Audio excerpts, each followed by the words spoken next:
"Mom has to give the master bedroom to my wife and move down to the garage tonight," my son said each word clearly, right in the middle of the dinner I had cooked myself to celebrate his birthday. On the table, the roast chicken he asked me to make every year now, it only made my throat tighten. My daughter-in-law sat beside him, lips slightly curved, eyes smug as if she had just won. I looked at my son, the one I had bent my back to feed and educate, paid debts for, helped him marry, helped him buy a house, now standing in front of me, speaking like a stranger. No one at the table said a word, only the sound of cutlery against plates. My heart went cold, but my mind was strangely clear. I set down my napkin and looked straight at the tiny camera hidden behind the orchid. It was recording every word. Fine, I'll move. With my other hand, I quietly unlocked my phone. The email confirming the deposit for the Cliffside house was already in my inbox, and the appointment with the process server was set for tomorrow morning. They would soon learn that when I refused to be an ATM, the money and perks would leave the hands of the ungrateful, and the law would be the fair scale. If you're still listening, tell me where you're watching from. Every comment you leave is another mark in this journey. And if this story has touched you, don't forget to hit like so it can reach even further. I am Shirley Whitford, 66, widowed nearly 10 years, living in a 2-story house in the suburbs of Portland, Oregon, where my husband and I spent 30 years working ourselves to the bone to pay off the mortgage. This house used to be full of my son Tyler's laughter, and it was my only pride after my husband died. But for the past 6 months, since the day Tyler temporarily moved back in with Mom to save on rent, everything has been different. At first, I thought it was a chance to mend things, that maybe after years of marriage my son would appreciate what I had sacrificed. But after just a few weeks, the house no longer smelled like me. Bianca, Tyler's wife, walked in as if this were her property. She reorganized the kitchen cabinets, changed the curtains, reset the Wi-Fi password, and said sweet lines laced with orders like, "Mom should rest, let me handle the house." Rest meant I wasn't allowed to touch anything. The kitchen I once considered the heart of the home became someone else's stage. Every morning, Bianca came down the stairs in silk pajamas, coffee cup in hand, glancing at me, setting the table as if I were an old, inconsiderate housemaid.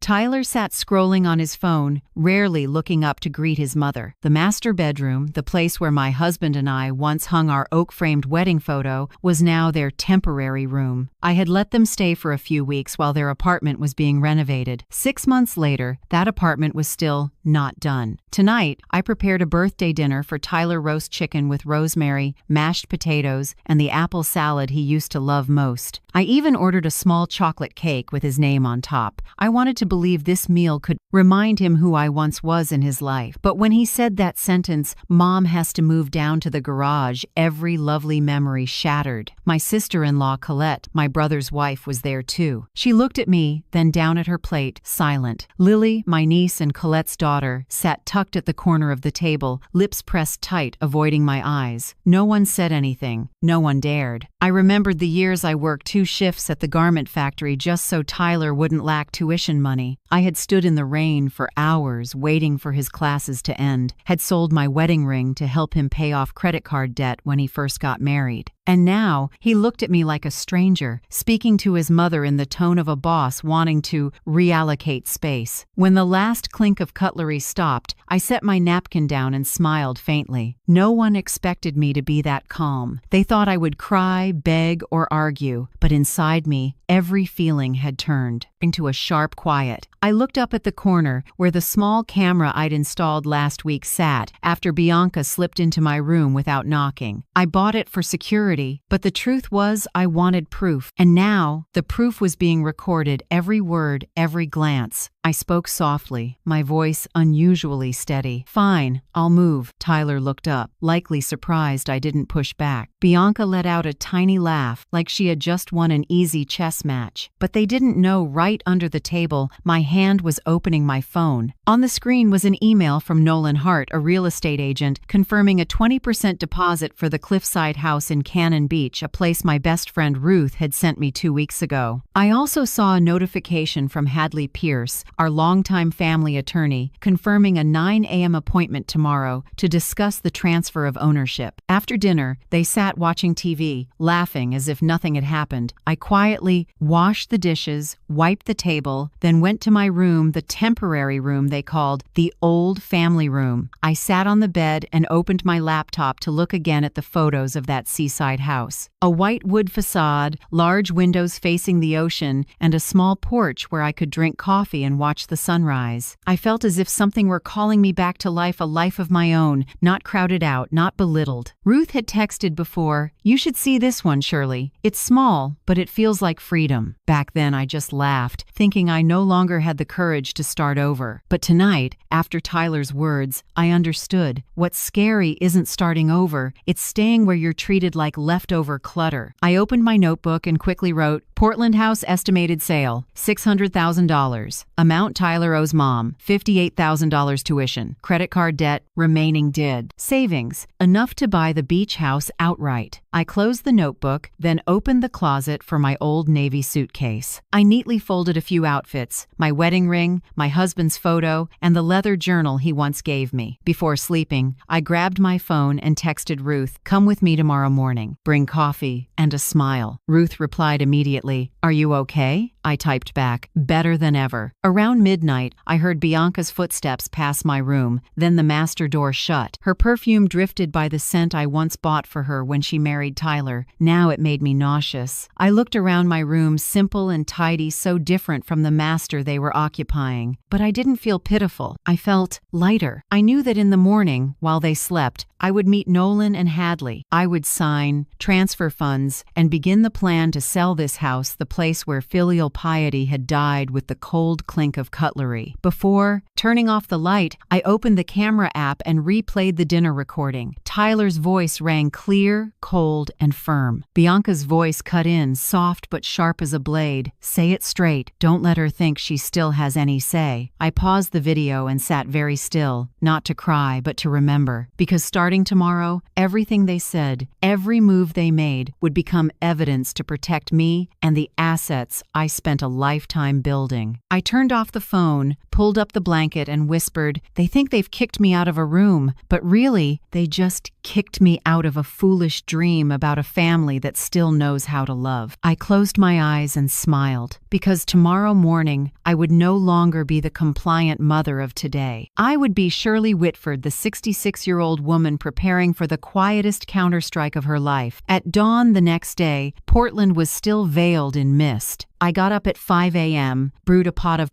coffee, then neatly folded the blanket on my bed the way someone disciplined her whole life would. In the silent house, only the clock ticked and the wind hissed through the doorframe. I looked around the small room where last night I officially accepted being pushed down and knew I was about to leave it for good. Right at 6 a.m., Ruth arrived with 2 hot coffees. "Ready, Shirley?" she asked, her voice a little husky from the early hour. I smiled and nodded. Ready for a new day. We loaded the small suitcase and the file folder into the trunk and set off. The road to Falcon Cove, a seaside town about 2.5 hours from Portland, stretched through pine forests and gentle hills. The sun began filtering through the leaves, pale gold on the windshield. Ruth put on soft music. I leaned my head against the glass and breathed in the smell of mist, pine sap, freedom coming soon. It had been a long time since I felt so light. No blaring TV from the living room? No. Bianca's voice talking over people. No Tyler grumbling about confusing bills. Just an open road and the distant sea waiting. When we arrived, Falcon Cove felt like a different world. The small town tucked against a cliff line, rows of white and pale blue wooden houses. The air was salty and clear, and the waves beat like steady breathing. The sea here wasn't loud. It had the calm of something that had seen too much and chose silence. Nolan Hart, the agent, was waiting in front of the house I'd stared at in photos all week. He was around 50, tall, kind, and careful. "Mrs. Whitford," he said, shaking my hand firmly. Thank you for coming. This place is even better in person. He opened the door, and the scent of freshly painted pine mixed with sea salt rushed out. I walked in and took my time with every detail. The cottage had only 2 bedrooms, but the living room opened to the kitchen, and natural light poured in through the big windows facing the ocean. From the porch, I could see waves crash against the cliffs, white foam leaping and falling like rain. "Listen," I said softly. Ruth tilted her head. "Listen to what?" "Freedom," I whispered. I circled once, touched the wood countertop, looked at the cream cabinet doors, then turned to Nolan. "No more thinking," I said. "I want to buy it." He paused, clearly surprised. "Most people take a few days to decide. I've been deciding my whole life," I said. "Light but sure. I'll wire 70% today, the rest within 72 hours. Ruth chuckled. "Told you there's no client more decisive than Shirley." Nolan smiled, nodded, and pulled a file from his briefcase. "All right, Mrs. Whitford, let's sign the deposit right here." We sat at the small dining table facing the sea. I read every page, careful like someone who knows the weight of each signature. Nolan explained terms, taxes, and the closing process. I listened, missing nothing. Finally, he set the pen in front of me. I signed, each stroke smooth and certain, like cutting a cord that had bound me for years. "Congratulations," Nolan said with a warm smile. "You'll get a temporary key and copies. I'll schedule the official closing for Friday. After that, the house will be fully yours." I held the key cold, solid. Across the wall, the window framed the sea. Waves rolled in endlessly over the rocks. I stood still, letting the sound fill my chest and wash out the stale smell of months of endurance. Ruth touched my shoulder. "How do you feel?" "Like I'm alive again." We sat on the porch with coffee while Nolan prepared copies. A seagull perched on the railing, cocked its head at 2 older women, then took off. I smiled. "It's freer than I am, but I'm learning." When everything was done, Nolan shook my hand again. "Honestly, Mrs. Whitford, it's rare to see someone come and decide this fast. Maybe this place really is meant for—" "I believe it is," I said. "And thank you. You didn't just sell me a house. You helped me find myself." On the drive back, Ruth was quiet most of the time. Passing a small market, she stopped and bought me a bunch of wild daisies. "Put these in the new house," she said. "Give it a lived-in scent." I laughed. "You do know how to pick words." We left town in the late afternoon. In the rear view, the cottage shrank behind the pines, sunlight flashing on the water. In my head, the plan was clear. First, I'd call Hadley Pierce, my late husband's attorney, to review everything. Make sure this house is solely in my name, with purchase funds separate from anyone else. Second, I'd sell the Portland house quietly, with showings only when Tyler is at work. Third, I'd update my will and add Lily, the only grandchild who still cares. I texted Hadley, "Hadley, I need to meet urgently. Changes to assets and beneficiaries." She replied in under 10 minutes. "Tomorrow morning at 10 a.m. My office. Bring the deposit paperwork and account info." I closed my phone, leaned back, and shut my eyes. Ruth glanced over. "I know what you're thinking." "I'm thinking," I said, "it's time what I do finally benefits me." We got home close to 6 p.m. The Portland sky was turning deep purple. When I opened the door, Bianca's perfume still hung in the living room. The TV blared some reality show. Tyler lounged on the sofa with a beer, not bothering to look up when I walked in. "Where were you so late?" he asked lazily. "I had things to do," I said. Bianca stepped out of the kitchen, arms crossed. "Mom, remember I need you to watch my friend's kid tomorrow? I already promised." I simply smiled, headed upstairs, and didn't answer. Behind me, Bianca muttered something like "old and stubborn." I didn't turn around. Their words now felt like wind at a closed door. In my room, I opened the laptop and emailed Nolan. "Keys received. Deposit signed. I'll complete payment within 72 hours. Thank you for your professionalism." I saved copies of the contract to an external drive and created a folder named Falcon Cove New Life. Then I logged into my bank and wired the 70% as promised. The transaction showed successful. A small line flashed. "Transaction complete." I stared at that line for a long time. A simple action, but for me, it was the line between 2 lives. Before shutting down, I uploaded everything important to cloud storage: contracts, house documents, photos of the current home, and the dinner video from last night. All of it encrypted, tucked into a separate storage plan. I told myself, no arguing, no fighting, No tears. Everything will be proven by action. Then, I went downstairs and cooked a small meal just for me. A bowl of chicken soup, a slice of bread, and a cup of mint tea. I ate slowly, quietly, while TV laughter drifted in from the living room like it belonged to another world. Bianca walked into the kitchen and saw me washing my dish. "Oh, cooking just for yourself?" she asked, a hint of sarcasm in her voice. I didn't reply, only turned and smiled. The smile made her pause, unsure what I knew. If she realized that in just a few days everything around her, this house, this kitchen, these comforts would no longer be theirs, perhaps she'd be less confident. Back in my room, it was fully dark. Streetlights painted watery streaks across the wall. I opened my suitcase and looked at the purchase contract tucked in the file. One sheet of paper, one signature, one new road. I sat on the edge of the bed, looked up at the ceiling and whispered, "It started, George." I pictured my late husband standing in the doorway, smiling gently like he used to, and I knew, somewhere, he was proud of the wife who took 30 years to learn how to save herself. The next morning, Portland drizzled. I put on a beige trench coat, grabbed an umbrella, and stepped out while Tyler still slept. The whole house was wrapped in the sound of rain on the roof, the scent of coffee in the hall. Bianca's door stayed shut. Faint giggles leaked through. Maybe she was telling someone about last night's little victory. I said nothing, just closed the door softly behind me. Hadley Pierce's office was in an old red brick building downtown. I knew it well. She handled my husband's will after he passed. Hadley is around 40, quick, with a soft but firm voice that makes people feel safe. When I walked in, she looked up and smiled. "Mrs. Whitford, I figured you'd be back." I smiled. "And I figured you'd know why." She poured me tea and motioned to sit. "Start from the beginning, Shirley." I told her everything from the day Tyler moved in, Bianca took over the house, to the birthday dinner. No embellishment, just facts. Hadley listened, taking careful notes. When I finished, she set down her pen and looked straight at me. "So what do you want me to do?" I answered slowly but surely. "I want a legal fence built around me so tight no one can cross it again." Hadley nodded. "All right, we start with the basics. Separate property." She opened her laptop and typed. "The Portland house is solely in your name, correct? I bought it after my husband died with my own savings." "And the Falcon Cove house?" "I signed the deposit yesterday entirely from my personal account." Hadley smiled, satisfied. "Good. We'll file documentation confirming these are separate property. No one gets to interfere, not even family. Bring copies of your savings statements and the purchase agreement for my files as well." I took a stack of papers carefully wrapped in plastic from my file folder. She skimmed them and nodded. "Now step 2, update the will. I recommend adding a no contest clause, meaning anyone who sues you without merit or challenges the will with no basis forfeits their inheritance." I looked at Hadley without blinking. "Do it now." She smiled and typed quickly. "I like how decisive you are." After more than an hour, the first draft appeared on the screen. She read it to me line by line. "If any beneficiary challenges the legal validity of this will, their share will be voided and redistributed to the remaining beneficiary." I listened and gave a small nod. "Good. I want to leave most of the assets to Lily. She's always polite, not greedy, and she's the only one who asks me, 'Are you happy?' instead of, 'How much money do you have?'" Hadley smiled. "You just captured the spirit of the will." When the legal part was done, she suggested I send a soft warning letter to Tyler and Bianca. "Not a threat," she said, "just a way to set boundaries in writing. Gentle, but it carries weight." I nodded, and the two of us drafted it. "To Tyler and Bianca, I hope you will respect my space and my property. All belongings, documents, and accounts are mine alone. Please do not use or move anything without permission. This isn't coldness, it's clarity, which every family needs in order to keep love. Mom, Shirley." Hadley printed it and handed it to me to sign. "Send it by email and keep a copy in case we need to show you warned them in advance." Next step,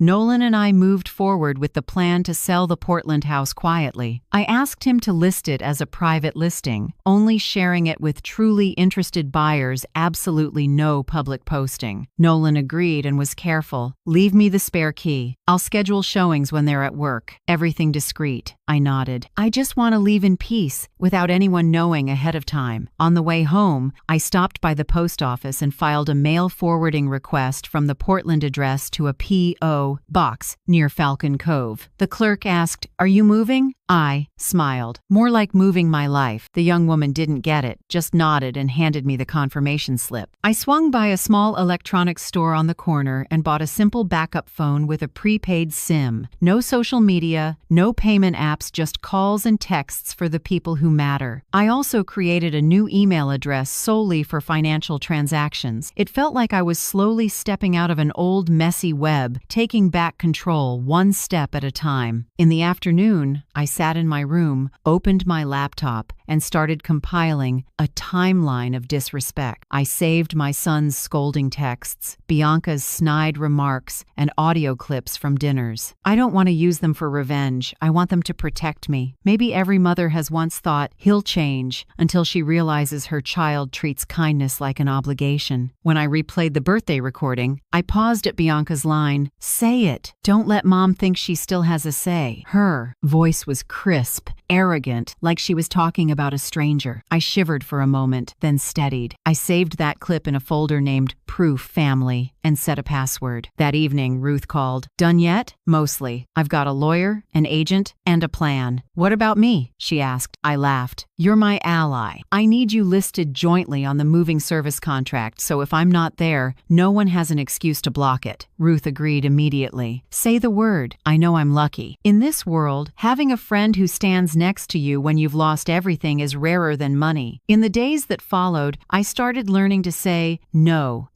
to unreasonable requests, no to the cutting remarks I used to ignore, no to the role of the mother who must always yield. In the morning, when Bianca knocked to ask for my Costco card, I simply said no. No smile, no explanation. She froze, thinking I was joking. But when I turned away, she went quiet. Tyler asked to borrow my car. I said, "No, I'm busy." For the first time in my life, I felt the power of a short word I'd always been afraid to say. By late afternoon, I started boxing up books and keepsakes. Every novel my husband once read, every family photo, every small piece of jewelry. Each item brought back a memory, some warm, some bitter. I wrapped my wedding ring in silk and placed it in a separate box. Next to it was a photo of Tyler at 4, beaming as I walked him into school on his first day. I looked at it for a long time and said softly, "You were once my pride, Tyler, but I can't be the place you pour your selfishness into anymore." Outside, the rain let up. A thin beam of light slid through the window and reflected on the wooden table. I took a slow breath and my heart eased. On the table, the legal packet was clipped neatly. The red highlighter was still warm. Everything I needed to protect myself finally had shape. I closed. The last box labeled it books, photos, keepsakes, then sat down and poured a cup of tea. In the steam, I told myself, I've been silent too long. I don't need to shout to be heard anymore. Actions and the law will speak for me. Outside, the sky cleared. The pale gold sunset fell across the window, clean and bright. I smiled, knowing the invisible wall around me had finally been built solid, lawful, and unbreakable. A week passed after I finished the legal paperwork. The house seemed peaceful, but I knew it was only a thin mist before the storm. Bianca and Tyler sensed I was changing. No more rushing to comply. No more snapping to attention. My silence made them uneasy. On Saturday morning, Bianca showed up in the kitchen while I was making tea. She laid a long sheet of paper in front of me, crammed with items and prices. "This is the list of food, decor, and wine for our upcoming anniversary party," she said, her voice sugary to the point of fake. "Could you look it over? Can you place the order early? This is also a chance for our family to show a little something to guests, right?" I glanced through it. Everything was expensive. Imported beef, French wine, white orchids for the tables, a 3-tier fondant cake. The total wouldn't be under $3,000. I folded the paper and set it on the table, speaking slowly. "You invite, you pay. I'm not planning a party," Bianca faltered, color draining a little. "What do you mean?" We're just doing it for fun. I sipped my tea and answered evenly. Fun shouldn't be measured on someone else's credit card. She stood still for a few seconds, then walked off, her heels clacking hard on the wood floor. That afternoon, Tyler found me in the garden, face tight. What's going on with you? You're different. Good, I said. Son, everyone needs to change to grow up.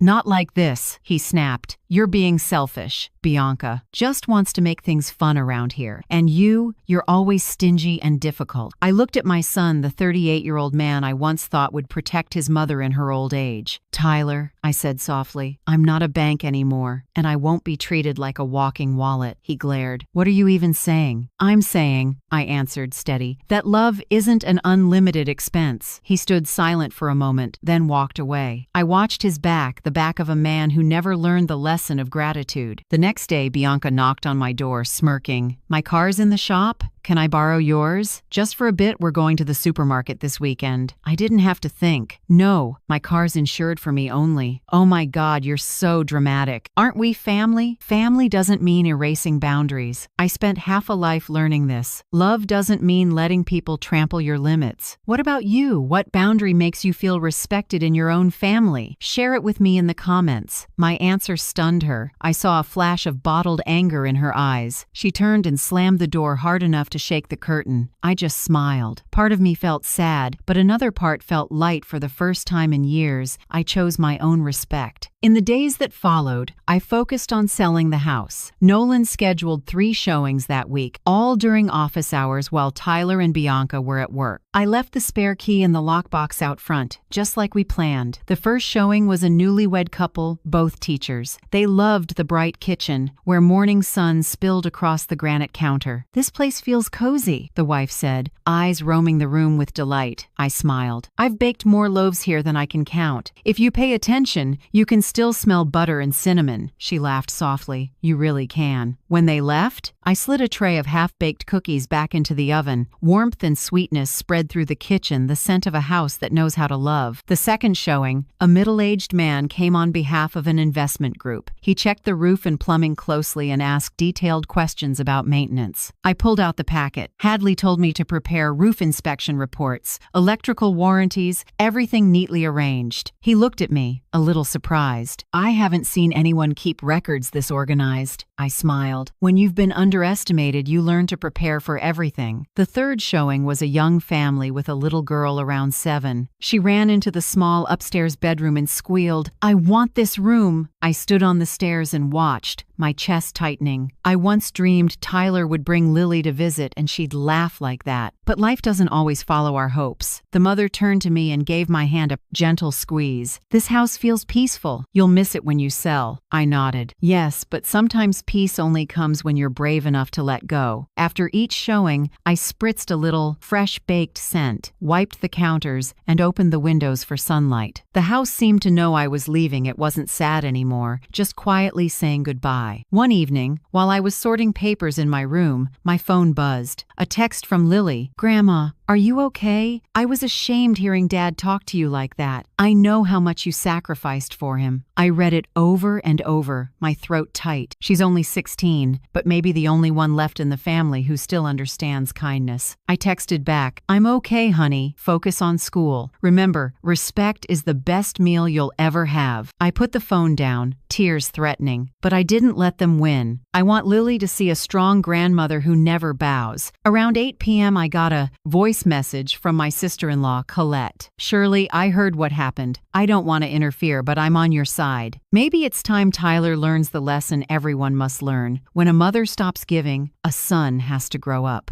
I replayed it a few times. Colette's voice was slow, warm, and sad. I could hear faint radio static. She must have been driving at night. I smiled, a lightness spreading through me. Not because someone was on my side, but because I knew I wasn't alone. The next morning, when I went downstairs, Bianca was washing dishes, her face like ice. Tyler sat at the table, silent. The air was thick enough to cut. I made coffee, poured a cup, and set it in front of me. Tyler tossed out a half-taunt, half-sneer. You must be thrilled being in charge of everything, huh? I met his eyes, calm. No, I don't need to be in charge of anyone. I just need to be in charge of myself. He gave a dry laugh. You're becoming a stranger. Good, I said. Better a stranger than someone you can look down on. Bianca slammed a glass into the sink. It shattered, crisp and sharp. She didn't apologize, just walked away. Tyler watched her, then looked at me, eyes mixed with confusion and anger. I said nothing more. Silence, the one weapon they never learned to fight. In the afternoon, I stepped into the yard. The last light of day washed the small garden in gold. The smell of fresh-cut grass blended with a soft breeze, almost painfully pleasant. I sat on the wooden chair and checked my calendar with Nolan, just a few more serious buyers, and I knew one would close. I glanced up at the second-floor window where Tyler had just turned on the light. Inside, two shadows moved across the wall, an argument I'd heard 100 times. I sighed, not out of pity, but for people who never understand that kindness has a limit. I went back inside and prepared my own evening. A small salad, a glass of wine, and a classic jazz record. When the first notes played, I closed my eyes. I thought of Ruth, the beach house, the sound of waves and salt in the air, and I knew, just a little longer, and my freedom would finally have a shape.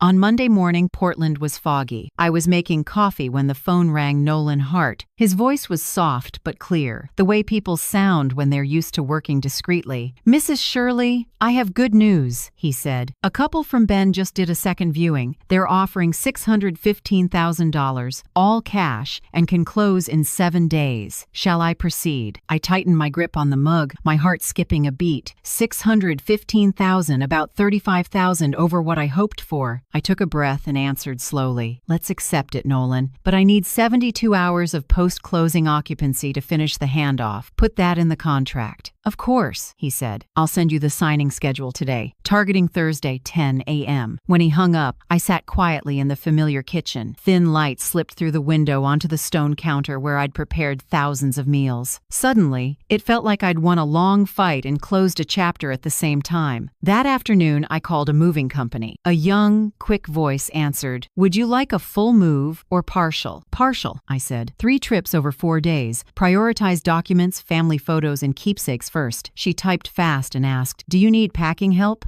"I'll do it myself. I need to know where everything goes." I labeled each box: documents, keepsakes, old photos, small jewelry. Every item I touched seemed to whisper a memory. The yellowed wedding frame, my husband's recipe notebook, the silver watch he gave me for our 20th anniversary. I set them aside in a small wooden box, a part of life that isn't for sale. At noon, an email from Hadley Pierce popped up with a short subject line, "Addendum complete." I opened it, an updated will with the added clauses and new beneficiary. Hadley wrote, "Mrs. Shirley, I've added protective conditions. Lily is listed as the primary beneficiary, effective only once she turns 25, and only if she has taken part in no family disputes. I also added a small trust for community projects. P.S. The way you're handling this is remarkably composed. Not everyone at your age could do it." I read that last line and smiled. Composed not because I'm no longer hurt, but because I have nothing left to prove. That afternoon, when Tyler and Bianca got home, they saw a note I'd written on the kitchen table. "If you use something, wash it." No scolding, no exclamation points. Just a small note that landed like a slap. That night, no one said a word to me. They ate, did a quick rinse, and went upstairs. The house sank into a cold silence, but to me, it was a silence with order. On Wednesday morning, I was making coffee when Bianca walked by and spoke in that same fake sweet voice. "Oh, Mom, Tyler and I think we'll stay here a few more months until we find a stable apartment. You don't mind, right?" I set the spoon down, turned, and looked her in the eye, calm and direct. "I do mind, because this house will soon no longer be mine. And even if it were, no." She froze for a beat, then gave a forced laugh. "You're joking?" "No, I rarely joke about what's mine." Her eyes widened. I turned back to my steaming cup, ending the conversation. That afternoon, Tyler called me into the living room, his face voice tight with anger. "Bianca says you won't let us stay?" "That's correct. You're cruel. You're throwing your own son out on the street?" I met his eyes without flinching. "My boundary starts at my bedroom door, Tyler. You've crossed it too many times." He opened his mouth, then shut it, searching for words that wouldn't come. What I saw in his eyes wasn't hurt, it was the loss of control. The feeling of someone once coddled who can no longer order anyone around. "Don't you see?" I continued, voice light as air. "It's me, the one who paid your debts, your tuition, your wedding, your house, who is relearning how to protect herself. And you, the son who once promised to take care of his mother, are learning how to lose her." Tyler said nothing, then stormed out. The door slammed. I didn't flinch. That door has only ever closed one way. That night, I opened a small wooden box. Inside, my husband's old watch was still ticking, the second hand nudging forward. I took a photo of it with my phone, like photographing a goodbye. Before closing the lid, I touched the crystal and whispered, "Richard, I kept my promise. I didn't let anyone belittle what we built." I placed the box in the keepsakes carton and sealed it with clear tape. Each rip of tape sounded like a period. Later, I put on my old jazz playlist. "Fly Me to the Moon" floated out of the small speaker by the window. The room was dark, lit only by a warm bedside lamp. I stood and slowly raised my hands, turning in a quiet circle. There's no one left to dance with, but I danced anyway alone, silently, as if signing a peace treaty with the past. Each step on the wood floor sounded clear and certain, like a heartbeat returning. I remembered what Ruth said the other day. Sometimes, silence is the most elegant payback. Exactly. I'd been silent, but in that silence, every plan was in motion. Near midnight, I sat on the bed and checked my messages. At the top, a new text from Nolan. "Mrs. Shirley, everything is confirmed. Contract signing at 10 a.m. on Thursday. I'll bring all documents to the signing office. Congratulations." I read it again and turned off the screen. No cheering, no tears. Just a long, easy breath, as if the door had finally opened after years inside four pressing walls. I stepped onto the balcony. The neighborhood slept. Moonlight painted the rooftops in patchy silver. I closed my eyes and listened to the wind in the yard. Somewhere near the sea, a small house with a wooden porch was waiting for me. I whispered, "3 more days, Shirley, 3 more days." I went back to bed and pulled the thin blanket up to my shoulders. The old clock kept ticking, as if reminding me that time, slow or fast, would eventually pay back what it owed me. Freedom. Thursday was crisp and cool in Portland. I woke early, made a cup of coffee, and looked out at the backyard, once full of laughter, now only wind sweeping across dew-wet grass. On the table, the house sale file was clipped neatly, next to the blank check Nolan said would be handed over after signing. Around 9:30, Ruth pulled up. She wore a navy coat, hair in a neat bun, face brighter than usual. "Ready?" she asked. I smiled. More than ready. The notary office sat in an old stone building on Main Street. When we walked in, Nolan was waiting by the door with a file pressed to his chest. He shook my hand, his voice sure. "Congratulations, this is a big day." I sat and looked at the papers in front of me. For years I'd signed and signed loans, mortgages, insurance for the kids. But this was the first time I was signing something to save myself. Pages turned, paper rustling in the quiet room. At the last line, I paused, took a breath, then signed Shirley Whitford. The blue ink wavered slightly, but it was firm. Nolan double-checked and smiled. "All done. Here's the check for $615,000 after fees. I recommend you deposit it straight into your separate account, as we discussed." I nodded. "Thank you, Nolan." Ruth was beside me, her hand warm and steady over mine. "See?" she whispered. "Sometimes freedom doesn't come from the doors we open, but from the one we dare to close." I smiled, but my chest felt both heavy and weightless. It ended in a few strokes of a pen, 30 years wrapped into a few minutes. After signing, we had lunch at a small place nearby. I ordered clam soup and a glass of white wine. Ruth raised her glass, "To a new chapter for Shirley Whitford, the woman who dared to reshuffle her own deck." I laughed. "Sounds like a movie title." "Because you're living like a movie." We laughed, relieved. I looked out the window. Fine rain was falling, the light pooling into tiny silver dots. I texted Lily, "Grandma's moving to the beach house, honey. There'll be a spot for you anytime you want to come." A minute later, she replied, "I'm proud of you. When you get there, send me the first picture, okay?" I stared at the screen, still smiling. Maybe not everyone will disappoint you. That afternoon, I got home early. Tyler and Bianca were in the living room, the TV on, but no one watching. I set my bag down and stepped into the middle of the room. "We need to talk," I began, calm and even. Bianca looked up, wary. Tyler leaned forward on his knees, eyes avoiding mine. "I sold this house this morning," I said clearly. "The deal is done. You have 3 days to move out. I'll be gone before that." For a few seconds, the room froze. Only the TV muttered a far-off commercial. Tyler jumped up, voice rising. "What? What the hell did you do? This is your house, our house. You can't—" "I already did." I cut in. Bianca's face tightened, hands clenched. "Do you realize you're tearing this family apart?" I turned to her, voice low and steady. "Family is respect, not entitlement." Tyler flushed. "You'll regret this, I swear." "I'll sue you, can't do this to me." I opened my bag, pulled out Hadley Pierce's card, and set it on the table in front of him. "This is my attorney. If you really want to try, she's waiting at her office." Silence thickened. Bianca pressed her lips together, tears, starting but not from remorse, from losing power. "We just wanted a home. Don't you get that?" she said. "I do," I answered softly. "But I also know a home can't stand when the people inside only take and never give." Bianca broke into tears. Tyler turned away, slammed a fist into the wall, and stomped upstairs. Heavy footsteps echoed down the hall, mixing with the wind at the door. I stayed where I was and looked around the photos, the wood frames, the faint handprints Tyler left on the wall as a child. "It really is over," I whispered. "No bitterness, no regret, just acceptance." That night, I locked every file cabinet and sorted the legal papers into a separate box. I sealed the spare keys in an envelope labeled, "Hand off to Nolan Hart per tomorrow's appointment." I set the envelope on the kitchen table and took a photo for my records. Everything now had proof, timestamps, and order a suit of armor made of paperwork that I'd put on myself. Around 9, my phone buzzed nonstop. Tyler called, then Bianca, then unknown numbers. I didn't pick up. Only when I saw Colette's name did I open it. Her message was short. "Don't answer anyone. Just sleep. Everything is fully legal. I've talked to Hadley." I read the line and felt warmth spread. For the first time in years, I felt someone was on my side, not to fight, but to remind me I wasn't alone. Before bed, I opened my old playlist, but this time I didn't dance. I sat quietly, looking around the room, now half empty. This house was where I first learned to be a wife, then a mother, then a survivor. Now it was just an address, nothing more. I set the alarm for 5:30 a.m., getting ready for the next stretch. Ruth would come early. Nolan would meet me for the key handoff. After that, it would be the ocean, the wind, and the quiet I'd dreamed of for years. I pulled the blanket up. Moonlight slipped through the curtain and spread across the bare wall where family photos once hung. I smiled, closed my eyes, and said softly like a prayer to myself, "We did it, Shirley. In the end, you stood up not to walk away, but to come back to yourself." Outside, a breeze carried the scent of damp wood and the coolness of night. I knew that when the sun rose, it wouldn't just be a new day, it would be the beginning of freedom. The alarm rang at 5:30 a.m., just as I'd set it. Dim light from the window washed the room blue. I sat up, pulled on my old cardigan, and walked barefoot across the cool wood floor. The house was so quiet I could hear the clock ticking in the living room. Ruth arrived right on time. The silver box truck stopped in the driveway, headlights sweeping the yard and lighting the lavender I planted last year. She got out with her hair tied high and a hot coffee in hand. "Ready, Shirley?" I nodded, smiling. "I've been ready for a long time." We started carrying boxes to the truck documents, keepsakes, a few clothes, and the wooden box with Richard's watch. Each one I set down felt like unloading a piece of memory, not heavy, just lighter. When the last box was in, Ruth shut the door and wiped her forehead. "That's it?" "Almost," I said, looking around the yard. "One small thing." I walked a loop through the house. I touched the living room wall where Tyler once scribbled with pencil as a little boy. I ran my fingers over the slightly rough paint and felt a quiet peace rise in me. I passed through the kitchen, the center of everything. Dinners, birthdays, arguments, and reconciliations. Now it was only fading warmth in memory. I took out a small note. wrote a few words, and stuck it by the light switch. Thank you for sheltering me. It wasn't for anyone, it was for the house itself. It had held me through joy and wreckage, through nights I cried alone and mornings I still made coffee like everything was fine. When I turned back toward the door, Tyler was there, dark circles under his eyes, hair messy. He must have heard the truck. "Mom, are you really going?" he asked, voice rough. I looked at my son and saw confusion where anger used to be. I nodded. "Will you be okay?" he asked. I smiled, light but sure. "No, I'll be better." He went quiet, hands falling to his sides. His mouth moved like he wanted to say something, then didn't. Maybe apologies that come late are heavier than we expect. I walked past him and out to the driveway. Before climbing in, I said softly, just loud enough, "You don't need to know where I'm going. When Lily is old enough to understand, she will. For now, let me be." Tyler didn't answer. Only the wind and the soft click of the door. We pulled out at 6. The city was still sleepy. Thin fog wrapped around the streetlights. Portland shrank in the rearview rooftops. Streets, familiar turns like pieces of old photographs. 2 hours along the Oregon Coast Highway, and by the third, Bend, the clouds opened to a silver horizon. Sunlight hit the water, scattering bright reflections. Ruth cheered, "Look, Shirley, the sky just opened." I laughed, like a kid seeing the ocean for the first time. Salt air slipped into the cab, mixing with the new wood smell from the boxes behind us. I closed my eyes and let the wind catch my graying hair. 2 quiet hours passed without needing words. Freedom, it turns out, isn't loud. It's simply not having to explain yourself anymore. When we pulled up to the little cottage in Falcon Cove, the clock read 10:15 a.m. The house sat on a slope, porch facing the ocean, gray shingles and white trim. Yellow wild daisies grew along the fence, and the smell of new wood rose up when I opened the door. I stepped inside, and the first thing I felt was the smell of freedom, the floorboards, the damp salt air, the light flooding every corner. Through the big window, waves smashed into the cliffs, white, powerful. Ruth circled the thick rooms, clapped like a child. "Oh my gosh, this place is perfect, Shirley. If I had a house like this, I'd never go back to the city." I laughed, setting my bag down. "There's no reason to go back." We started unpacking. I hung Richard's photo on the wall where the sunlight fell best. Noonlight glowed across his smile, gentle as ever. "See?" I whispered. "We're near the ocean again." I kept my promise. Ruth paused and smiled at me. If he could see this, he'd be proud. By afternoon, we sat on the porch. The wind and gulls, the steady rhythm of waves. Ruth poured 2 glasses of white wine and handed me one. "A toast," she said, "to women who know how to rescue themselves." I laughed and clinked glasses. "And," I added, "to freedom that doesn't ask permission." We drank. The cold wine slid down with a sweetness and a little bite like my life, just enough bitterness to make the sweet feel honest. We sat for hours without talking. The ocean stretched to the horizon, the lights slowly turning gold. Each wave against the rocks felt like a slow, steady heartbeat telling me it truly was over. When night fell, I went to the small bedroom. The thin curtain moved with the sea breeze, moonlight laying a silver film across the floor. I lay on the new wooden bed and listened to the far-off surf, gentle and even, free of ties. Ruth slept in the next room. Her steady breathing joined the night sounds, making the little house feel alive and warm. I looked around. Richard's photo, the keepsake box, the window cracked open, simple, but enough. No one knocking for a signature, no shattering glass, no prying eyes. I whispered to myself, "We did it, Shirley. And this time, your sleep doesn't have to be on guard." My first night in Falcon Cove, I slept deeply. No dreams, no past, no future. Only the present, where a 66-year-old woman finally gets to be herself. Outside, the ocean sang gentle and strong, a welcome to the new chapter. I woke at 6 a.m. Pale gold light slipped through the curtain and spread across the bed like a warm blanket. The waves kept their rhythm quiet but constant, the kind of sound that never needs to explain itself. I made a black coffee and stepped onto the porch. The sea wind was cold, but not cutting like Portland mornings, brisk and clear, as if to say, "You survived. And more than that, you're truly living." I started a new habit, morning walks along the sand. With every step, I felt lighter, as if each hurt was rinsed by the tide. Some mornings I just listened to the gulls. Other mornings I hummed an old Frank Sinatra song. People say that when you stop living for others, your life finds its own melody. I think they're right. In the afternoons, I read, "The cottage has a bright corner by the window where I placed a new armchair, the first gift I ever bought for myself without asking anyone. I chose navy fabric, thick and soft, that holds you as you read. On the side table,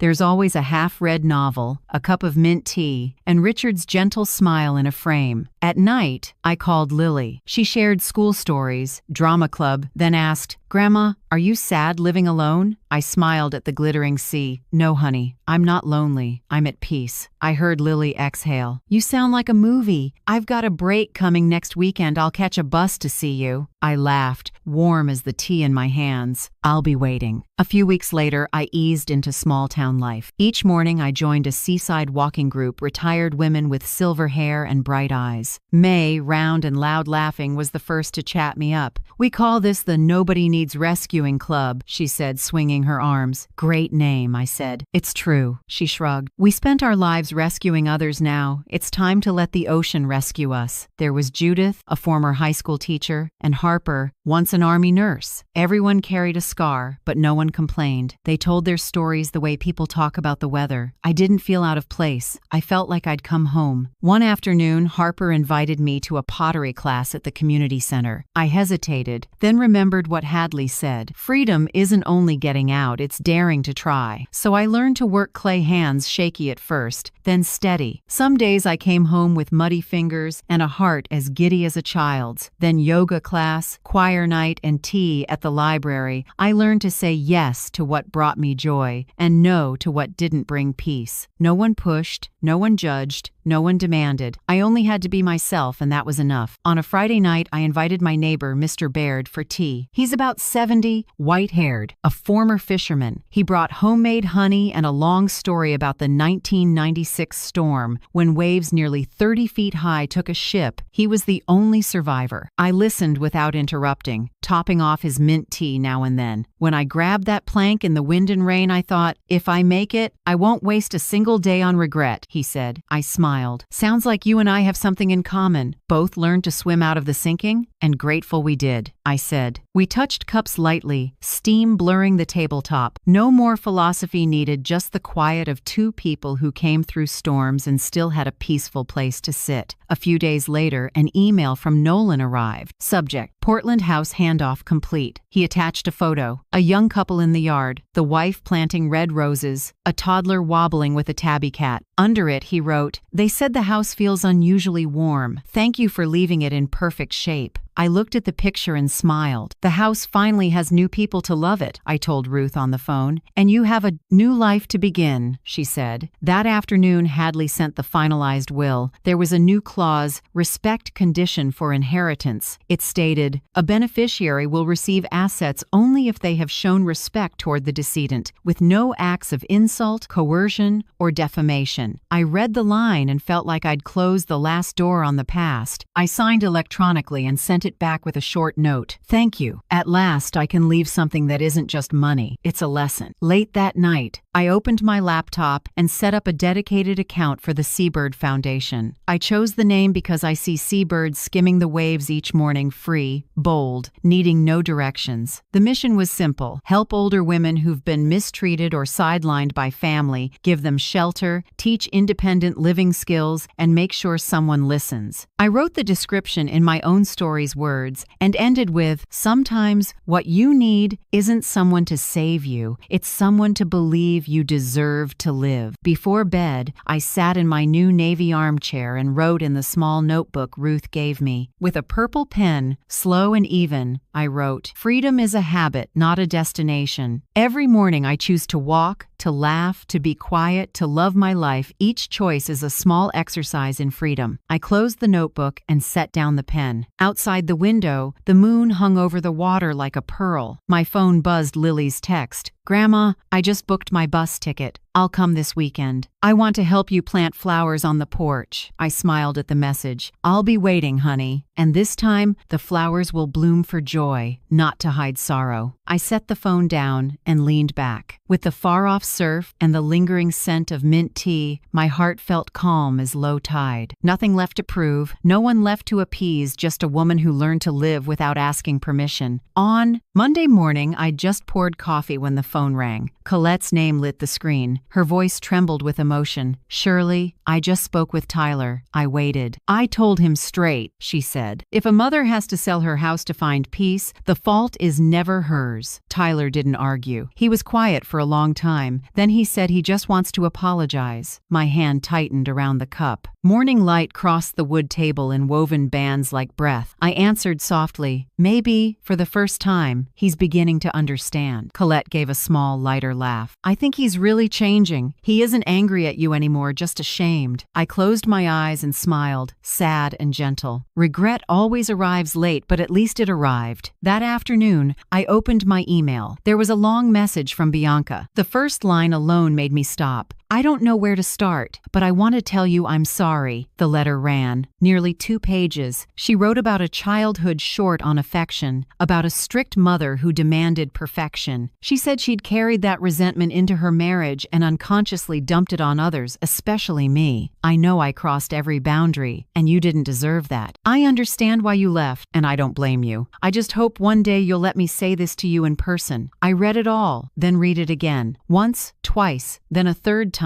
Each time, my heart softened a little, like old ice slowly melting inside my chest. I didn't write a long reply, just something short. "Thank you for being honest. Change starts with daring to say it out loud." I added nothing else. I've learned forgiveness doesn't need a declaration. It only needs to stop hurting when you speak of it. The next evening, the phone rang again. Tyler. I sat looking at the screen for a few seconds before I picked up. "Hi, Mom." His voice was hoarse, hesitant. I just wanted to say, I'm seeing a counselor. I need to relearn how to behave. I want to change." I kept quiet and listened to his breathing on the other end. "You don't owe me anything," he went on. "I just hope that one day you'll let me make amends. Not with money, but with actions." I answered softly, "Tyler, I'm listening, but I'm not going back. Some roads should only be walked once, do you understand?" He was silent. I heard wind hissing on the street where he was, then his voice, small and shaky. "I understand." Just 2 words, but I knew for the first time he truly understood. I hung up and sat for a long while, staring at the dark screen. No tears, no anger, only the quiet of someone who no longer needs to prove right or wrong. The next morning, Hadley called, professional yet warm. "I heard Tyler reached out," she said. "I'm happy for you, but I have to repeat anything involving money. Keep it in writing. No verbal promises, no transfers, no help unless it's clearly documented." I smiled lightly. "I understand. This time, everything goes through the law, not through goodwill." Hadley chuckled. "Exactly. Kindness doesn't need to be proven with a wallet." That afternoon, my friends from the beach group suggested a dinner. May said, "Let's call it a sea salt supper, because every dish will be salty in the best way." I made butter lemon baked cod, Harper brought a crisp lemon tart, and Judith handled the seaweed salad. We set the table on the porch. The wind lifted the tablecloth, and the wine glasses caught the sunset. "You know, Shirley," May said, "we don't need a reason to celebrate anymore. Being alive, breathing, and laughing, that's enough." I clinked glasses with them and smiled for real. And for daring to start over at an age when people assume we only know how to wait. Dinner lasted until the moon rose. Laughter drifted with the wind and blended into the sound of the waves. I realized peace isn't isolation, it's being with people who don't require you to pretend. A few days later, Ruth went back to Portland to handle her own things. She hugged me before she left. "I'll be back soon, but if you need me, just call." I nodded, squeezing her hand. "I'm okay, Ruth. This time being alone isn't scary anymore." She smiled, eyes warm like early summer sunlight. "I know. Because you're not alone, you have yourself." When her car disappeared down the little slope, I stood on the porch watching until the taillights vanished behind the trees. The waves kept breaking. The wind kept blowing, and I felt a strange, steady calm. That night, the wind picked up. A small storm, the locals said. But to me, it was the first test of the new house. I wedged pillows against the window frames, made a mug of hot cocoa, and put on jazz Autumn Leaves. The saxophone slid through the room like a ribbon of smoke. Outside, wind hissed over the shingles and rain tapped the glass. Inside, the warm yellow light washed over wood walls. Everything felt like a heart resting after weathering a squall. I curled up in the armchair with a blanket and took a sip of cocoa. Cinnamon and chocolate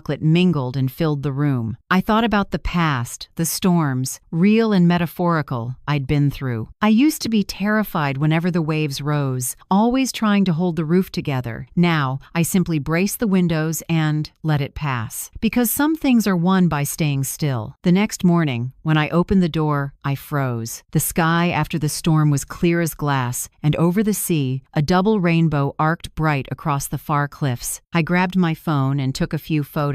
One shot caught the light glimmering on the water, with my little house tucked between the two bands of color. I sent the picture to Lily with a short line, "I'm okay, and I think this rainbow is the sky's answer to every right thing we dared to do." A few minutes later, she replied, "It's beautiful, Grandma. I believe that rainbow was just for you." I looked at the screen and smiled. Outside, waves kept their rhythm, gulls wheeled in the air, and I understood some signs of change don't need noise.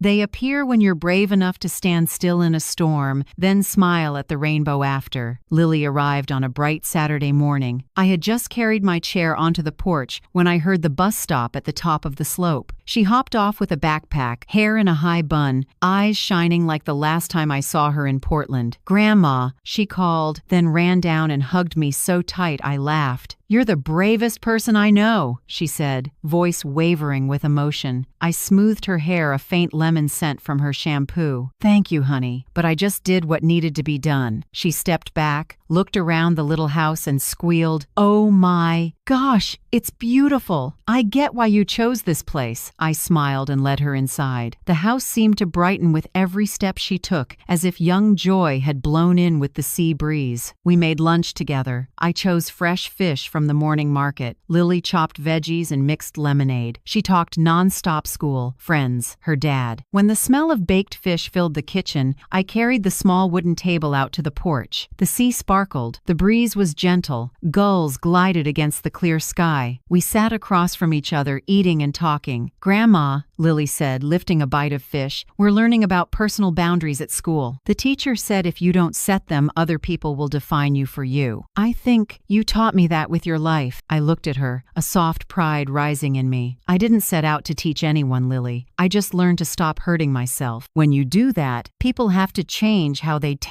treat you." She nodded thoughtfully. "I think Dad is changing too." I was surprised. "Really?" She smiled. "He's not raising his voice as much. These past few weeks, he's been doing his own laundry, washing dishes, and he apologized to Aunt Colette for leaning on her too much. He's looking for a cheaper place near work. He says he wants to pay his own way and not rely on anyone." I listened, both glad and sad. Part of me still loves that boy, not because he hurt me, but because he's learning the lesson of late-blooming maturity. "I think your dad is headed the right way," I said. "But remember, real change doesn't come from promises, it comes from quietly keeping them." Lily nodded, pensive. "You know, I think he's doing it because he feels guilty about you." He said, "Mom gave me everything, and I kept asking for more." I exhaled. If he can say that, that's a good sign. No one is perfect, Lily, but knowing when to stop, that's the start of making things right. In the afternoon, I taught Lily something I call a life budget. We sat at the wooden table, each with a sheet of paper. I drew 3 columns: money, time, energy. "You'll have all 3 your whole life," I said, "but not always enough. So you have to allocate." She rested her chin on her hand, intrigued. "Like managing finances?" "Similar," I smiled. "Except this is your soul's account. If you spend time and energy on people who don't deserve it, there's nothing left for what brings you joy. Just like overspending on something fancy and having to skip meals at the end of the month." She laughed. That's very real, because I've done it. I spent all my energy trying to please people, and by the time I noticed, my self-respect was starving. Lily was quiet for a moment, then squeezed my hand. I'll remember that, Grandma. Evening turned chilly. We wrapped ourselves in blankets on the porch, listening to the waves. Moonlight laid a silver path across the water. I poured us each a warm mug of milk. My phone rang. Tyler's name lit the screen. I hesitated a beat, then tapped accept video call. His face appeared thinner, but his eyes gentler. Hi, Mom. I nodded. Hi, son. He glanced over and saw Lily beside me. He smiled. Hey, kiddo. What's Grandma cooking? Baked fish with herbs, Lily said. She's amazing. Tyler looked back at me and stayed quiet a few seconds. Then, Mom, I'm sorry. I breathed in, kept my voice steady. Tyler, forgiveness is a journey, not a button. Keep walking. When you reach the end of that road, I'll know. He lowered his head, voice tight. I understand. Behind him, Bianca stepped into the frame. She looked at me. The arrogance was gone. Thank you for listening, she said softly. I simply nodded. No more words were needed. In that moment, I realized sincere remorse doesn't need an explanation. It just needs the courage to look in the mirror. After the call, Lily leaned her head on my shoulder. Grandma,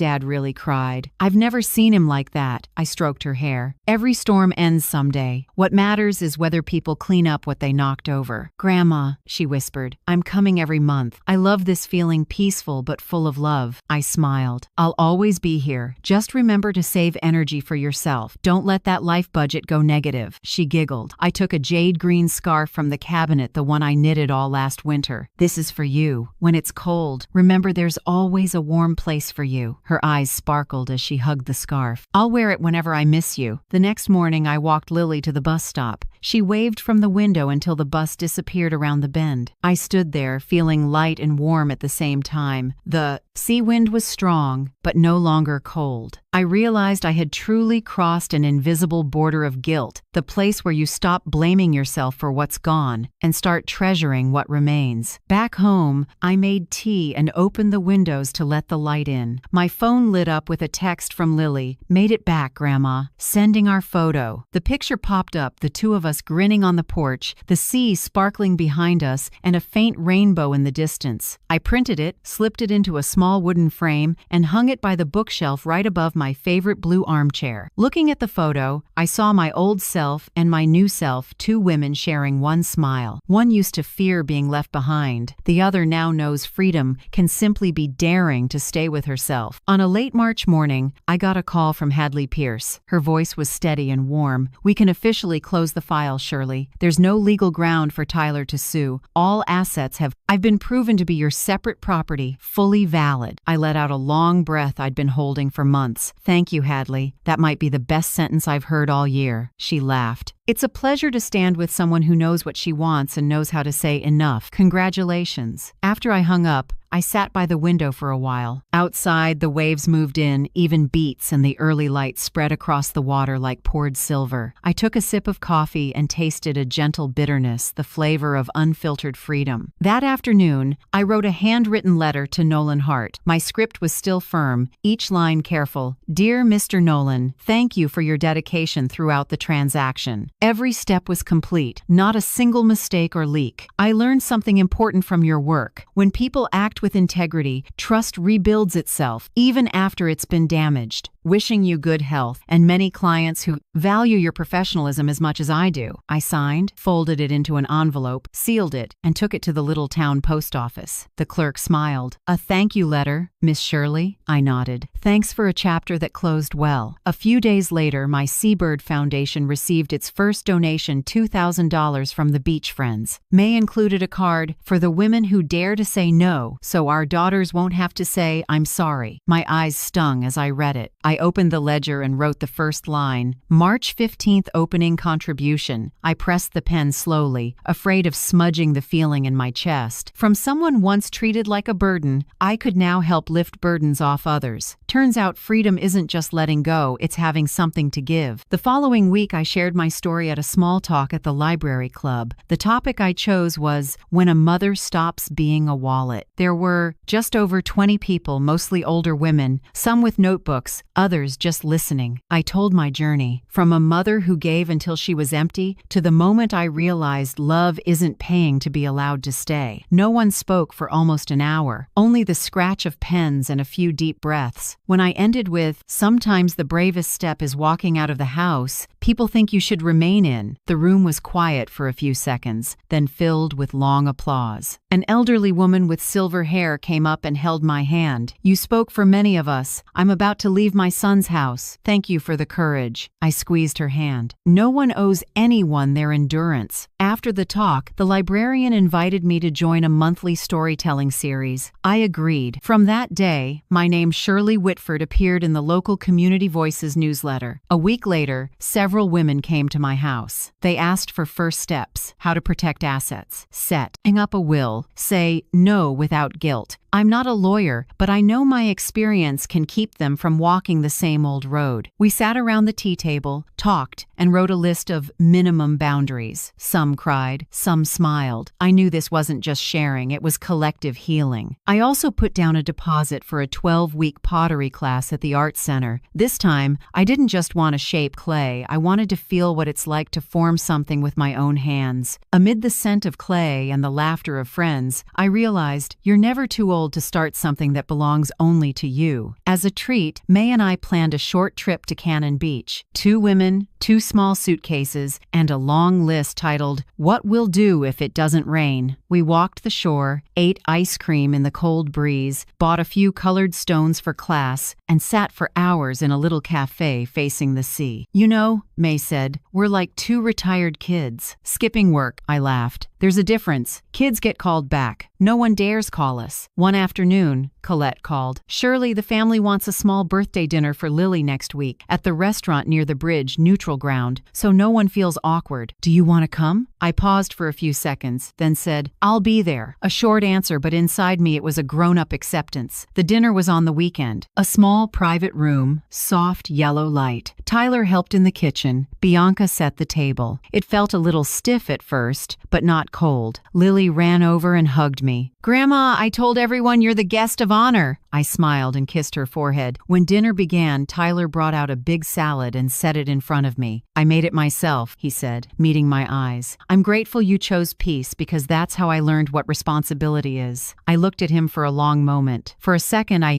didn't see a stubborn son. I saw a real man, willing to look back without bowing down. I smiled. My peace isn't something for you to owe me. It's a mirror for you to use. Bianca lightly touched his shoulder, a small but genuine smile. I didn't add anything else. I just bowed my head and thanked the food. The party ended early. I left at dusk, turning down the invitation to stay for dessert. Tyler walked me to the door without insisting. I'll come visit when you're ready, he said. No need to wait for me to be ready, I answered. If you come with sincerity, the door is always open. I stepped outside. The sea wind greeted me with its familiar salty chill. Streetlights cast a warm glow across the distant water. I drove home and opened the little cottage. The sound of waves echoed back like a welcome from an old friend. I made a cup of tea and sat on the porch, looking at the night sea. Somewhere inside, I knew every circle had closed. Every wound, it healed. I was no longer the mother who had to leave to find peace, but the woman who had come back to where she truly belonged. That morning was strangely mild and clear. Wind drifted through the window, carrying the smell of salt and damp grass after a night rain. I brought a wooden chair out to the porch, brewed a pot of mint tea, and looked toward the cliffs where the blue ocean opened without end. The sun had just lifted over the horizon, the first light gilding the water. I opened my worn brown journal, took a pen, and wrote slowly. At 66, I learned to say, I am here not to be seen by others, but so I can hear my own voice. The line looked small on the wide page, but to me, it closed an entire chapter gently. Around 9 a.m., the mail carrier knocked. "A package for you, from Portland." I was surprised. Few people knew this address besides Ruth, Hadley, and Lily. I opened it and found an old photo frame, Tyler at 5, sitting on my shoulders, laughing so hard his eyes nearly disappeared. Behind the photo was a handwritten letter. His writing was still strong, slanting slightly left like when he was little. "Mom, I found this photo while cleaning the cabinet. Seeing it, I realized something. Real love doesn't demand. I used to think love meant holding on, making people stay. Now, I know. Love means letting them be free. I'm learning to love the way you taught me, with respect, not with a hope to be forgiven. I love you, Tyler." I set the letter on the table, my hand trembling. A few tears fell, not from sadness, but because my son had finally understood what I'd never managed to say out loud. I smiled, wiped my eyes, then placed the framed photo on the shelf by the tea table, right under the picture of me and Lily by the ocean. 2 generations, 2 beginnings in the same peaceful view. That afternoon, I called Ruth. "Guess what? I just got a gift from Tyler." "A handwritten letter?" Ruth's voice brightened. "Yes, with a photo. And I think it's time to start the workshop we talked about." Ruth laughed. "You mean kind boundaries, right? I'll contact the library. Let's actually do it." When the call ended, I sat for a while, listening to the waves offshore. A thought crossed my mind. Every action I'd taken, every refusal, every quiet moment had slowly become a guiding light for others. News about the Kind Boundaries workshop spread faster than I expected. May, Harper, and Judith offered to post it on the town bulletin boards. Harper even said at our meetup, "Shirley, you have no idea how much you saved us from clinging. We used to think sacrifice was love." I laughed. "No clinging just wears you out. Love makes you lighter." The whole group burst into laughter, our voices mixing with the sea breeze. I looked at them, women once broken by being dismissed, now sitting together, laughing freely like children forgiven, and I knew this was the best thing I'd ever built. In the afternoon, Lily showed up with a bouquet of yellow wildflowers. "I just wanted to surprise you," she said, beaming. I pretended to scold her gently. "You almost gave Grandma a heart attack." We went into the kitchen, and I showed her how to bake lemon cake using my mother's old recipe. The scent of lemon filled the house, clean and bright. "Grandma," Lily said as we took the cake out of the oven, "I think you should teach cooking someday. Everything you make smells like peace." I laughed. "I cook to remember, not to forget. But if you want, we'll do it together." We brought the cake to the porch and ate while watching the sunset. Golden light stretched across the ocean, stunningly beautiful. I took a selfie, hair a little messy, no makeup, but bright eyes and an honest smile. I sent the photo to the family group with a short line, "I'm okay." Just 2 words, but the strongest declaration of my life. Not that I survived, but that I'm living. Night fell and a light breeze slipped through the window frame. I opened my journal again and wrote, "I used to think I only existed like a quiet shadow behind others. Now I know. I don't need anyone to shine a light on me. I am my own light." I set the pen down and looked out at the night sea. A full moon hung high, its reflection like a silver streak along the cliffs. I poured another cup of tea, breathed deep, and felt an easy calm settle in. The next day, Ruth and I started a virtual meeting with the library team to prepare for the workshop. A suggested subtopic was learning to say enough without feeling guilty. I smiled. "That's exactly what took me nearly a lifetime to learn," Ruth said. "You didn't just learn it, you make other people want to learn it too. You're proof that loving yourself isn't selfish." I was quiet for a moment, then said, "Maybe you're right. I used to think silence was submission. Now, I understand that sometimes silence is how you keep your dignity." Everyone nodded. The meeting ended with good spirits, and we planned to meet next week at the library. That night, Lily slept over. She curled up in the living room, absorbed in her book. I stepped onto the porch, the night wind carrying a salty mist. In that moment, I knew every circle in my life had closed not with hatred, but with understanding. I was no longer the mother who bowed her head and endured, no longer the wallet that stayed open, and no longer the shadow standing outside other people's happiness. I am Shirley Whitford, a woman who can start over at any age. When I closed my journal, the waves were still rolling under the cliffs. I smiled, lifted my tea, and felt the warmth move through my fingers. Tomorrow's sunrise would come again, and this journey, the journey of living true to myself, was only beginning. If this story made you pause for even one beat, tell me, what city are you listening from? And from what kind of home has your heart once been stirred? I believe each of us has had to learn to say enough, not because love love ran out, but because we needed to love ourselves more. Leave me a comment about the moment you stood up, walked away, or simply said, "I'm okay." I'll read every word with gratitude and care. If you want to walk with me through more stories of renewal, of courage, and healing, please like, subscribe, and stay a little longer. Thank you for listening all the way to this moment. Every view and every share from you is like a small light along my shore, so even when the night is deep, I know I'm not alone.